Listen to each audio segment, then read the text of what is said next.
West Virginia State Police Corporal Bill Rechtenwald was on routine patrol 35 miles away when he heard the report of the robbery. I got positioned where I could observe traffic flow on the interstate.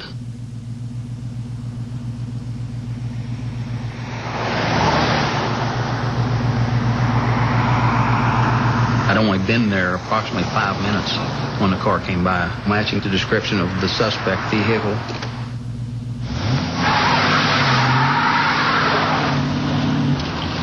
.104 Parkersburg. As I caught up close enough to read the license plate, I could only see one person. He slowly increased his speed. Parkersburg, he's running on me. I became more and more sure that this was, in fact, the vehicle that had committed the robberies. I was very concerned with what the suspect may have done with the hostage, whether he had shot or done some other harm to her. Around 10:30 p.m., Debbie Kime, the mother of 18-year-old Angie, got a call from the police. When I first heard that she was taken, well, you can imagine, I was thinking all the worst that he could possibly, do to her if I would see my daughter alive again. Parkersburg, we're still southbound at high rate of speed. He's weaving in and out of traffic. 10-4, we have other units en route. Can you advise the speed? Parkersburg, he's over 100 miles an hour. He's cut through the median.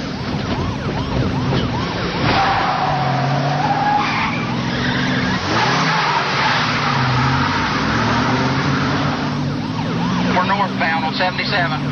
I could tell by his driving ability that this was going to be very difficult to get this individual stopped. He started through the median strip again, so I attempted to cut him off. But he continued in the wrong direction on the interstate.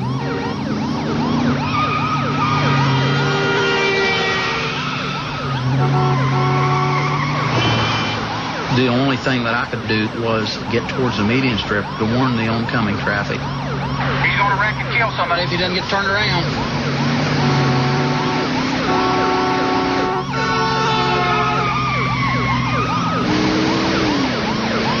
I thought that he must be crazy. I felt helpless. There was nothing that I could do to stop him without posing a grave danger to the hostage. We're northbound again on 77.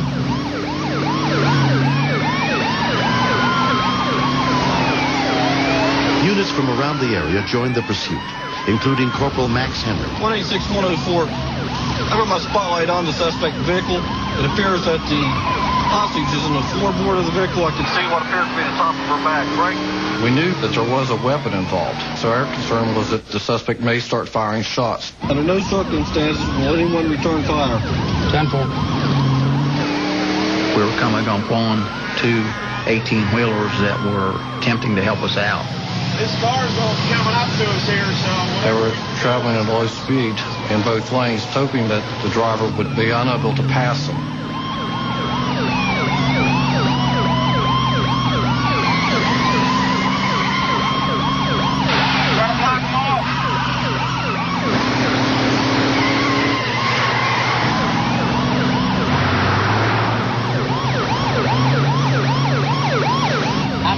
We're still northbound. Two unmarked units were positioned ahead of the pursuit, including Wood County Sheriff's Detective Charlie Johnson. To my right. We were going approximately 40 miles an hour, so everybody had to slow down, and we bunched all the vehicles up. Detective Bruce Ripple was in the other unmarked car. Don't let him pass, Charlie. I have a 13-year-old daughter, and I could just, see a father talking to me later, asking how he got away. We had to stop him. Trying to make a box around him. We're not going to be able to get him stopped any other way. A state trooper came up on my right side. I'll split to the right, Charlie. He got in front, and at that point, we had him boxed in. Okay. We're going to try to slow him all down at once. He's going to tag us.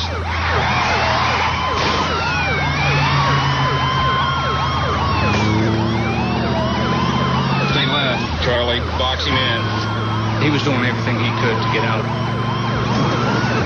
Bruce, he's hitting me. He's hitting me. But there was no place for him to go.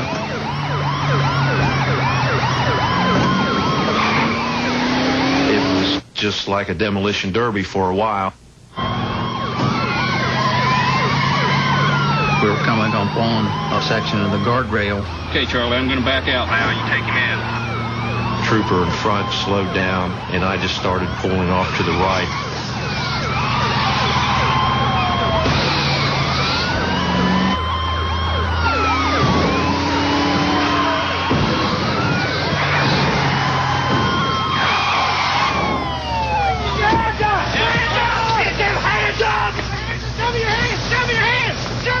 I saw the hostage.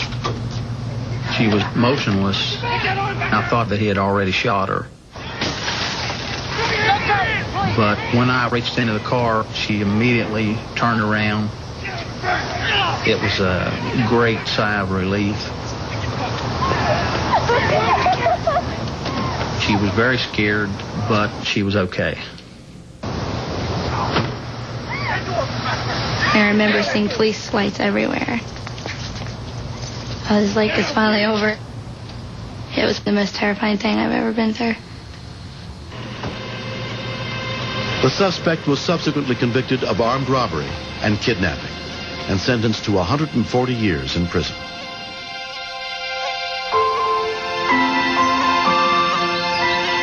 There's someone taller and there's someone shorter. A year has passed. I remember hitting a lot of other vehicles and spinning around and thinking that I was going to die in the wreck. But I thought I had to get through it because I'd gotten a big fight with my mom earlier that day, and I just didn't want them to remember me like that. I used to come here when I was little and feed them.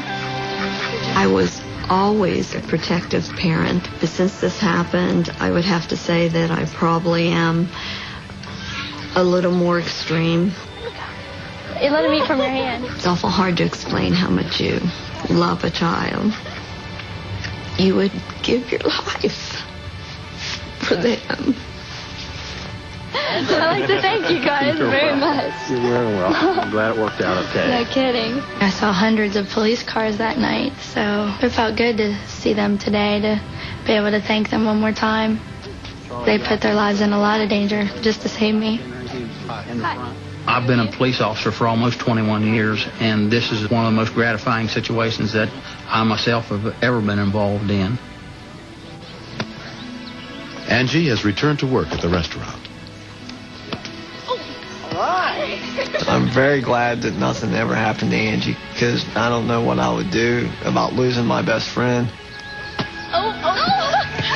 Thank God, she's still here and being a pain in my side every once in a while. That way. Next. My mom passed out. It could have been a heart attack or some other type of illness, but on a mobile phone, you don't know where they're calling from, and they could be calling from anywhere in the county. How old are you, Joey? I'm 5.